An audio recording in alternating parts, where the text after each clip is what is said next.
brand new one. And I wrote it thinking about next weekend. Going through my poetry and saying, okay, this is a hit for my readers, but what is good on paper isn't always good out loud. This one's called, Apparently I'm Learning a Thing or Two from Local Poetry Readings. This is dedicated to Jason and Iris. It's their book I'm talking about. I was reading a couple of local poets who put together a kick-ass book of poetry. I had the good fortune to meet them and hear them and be razzle-dazzled by them before I read their book. I'm hearing their voices so clearly. It's annoyingly haunting. But what I hear is also very tantalizing in a seedy, voyeuristic, I can hear them in my head kind of way. A thrill that's missing from the poetry I usually read. The highbrow, award-winning, university press, silent majority with no particular voice to speak of. Even those poets I've heard read on public radio or university TV. Yeah, I watch university TV. Poet laureates, past and present, distinguished, in resident, obscenely anthologized, brilliant bards. All, I must say, have bored me to tears. To be fair and honest, I love their poetry. I love reading it, studying it, dissecting it, debating it, quoting it. But I rue the day I discovered the pain of listening to it.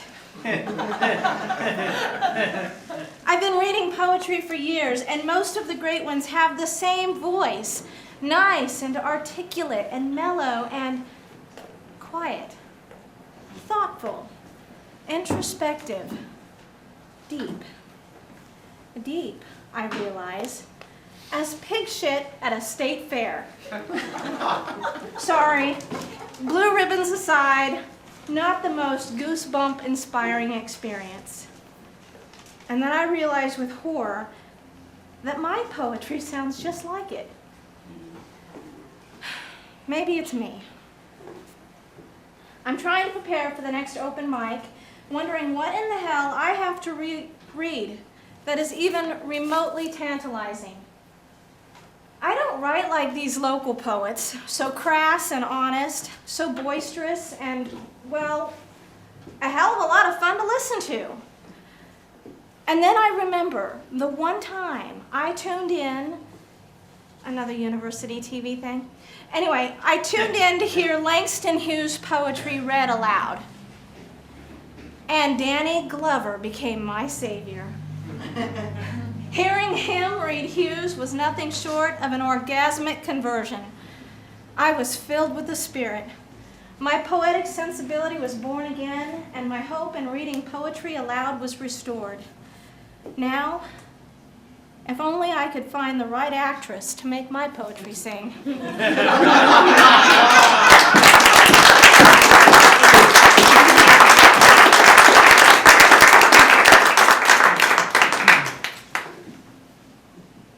This one's called I Hated Barbie. I remember the girls and their Barbie dolls and Barbie clothes and Barbie shoes and Barbie cars. So much Barbie meant your daddy had money and your mama was probably pretty. I hated Barbie. Never having anything to bring to whichever front porch all the girls in the cul-de-sac were gathering, bringing all the Barbie they could carry.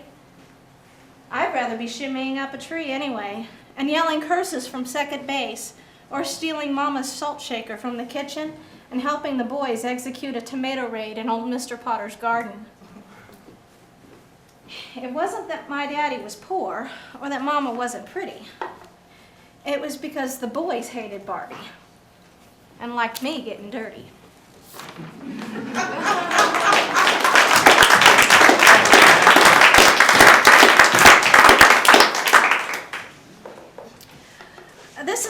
personal poem in 4 parts. The evolution of spring emerges as a soggy, saturated earth holds all the possibilities for tomorrow, soaking up the warm embrace of the sun. Plants emerge, producing vast, untamable energy. Insects dig, stripping away the treasures of earth. They pick and fight, elbowing for space aplenty, claiming inalienable rights and manifest destiny in the land of plenty.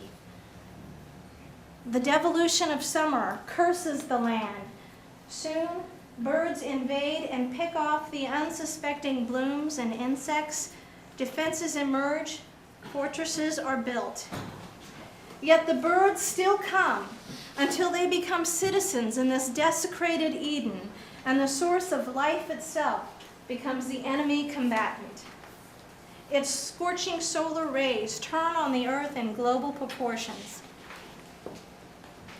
The convolution of fall descends as the plants blame the insects and birds for overconsumption. The insects blame the plants for producing too much carbon, and the birds for too much toxic waste. The birds blame the insects who have destroyed the deeply rooted infrastructure engineered to support their way of life. The desolation of winter, fate sealed with the abandonment of the sun.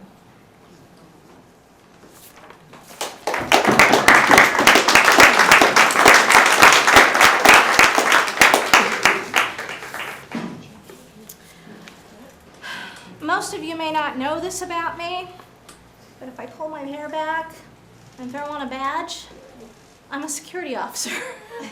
My dream security officer. You have a gun? Not at work, no.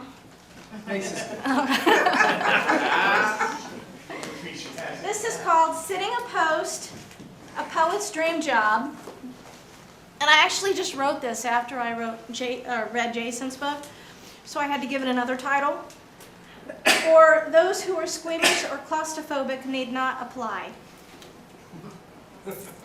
And so there's this big hairy-ass wolf spider sitting atop the lid of the toilet seat in the Johnny on the spot. The one so nicely parked under the streetlight next to the shack where I park it 8 hours a day. Bugs are a problem in the summer. Moths and gnats and mosquitoes, swarming denizens, making the mugginess muddy and buggy, all thanks to floodlights strategically posed on each corner of the square, sweating aluminum structure. They like to tunnel their way up my pants and burrow beneath my sweaty bra.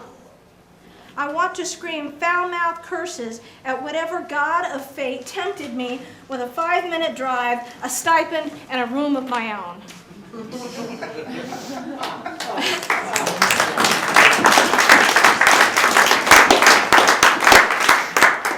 One more quick one, and it's another writer's poem. Damned by fate. Choking it down like early morning whiskey, I shudder into action and begin to sputter out the garbage left strewn about from my dreams. I clean out the muck left clinging in my brain by bedside parasites who've managed to accomplish what I so desperately desire.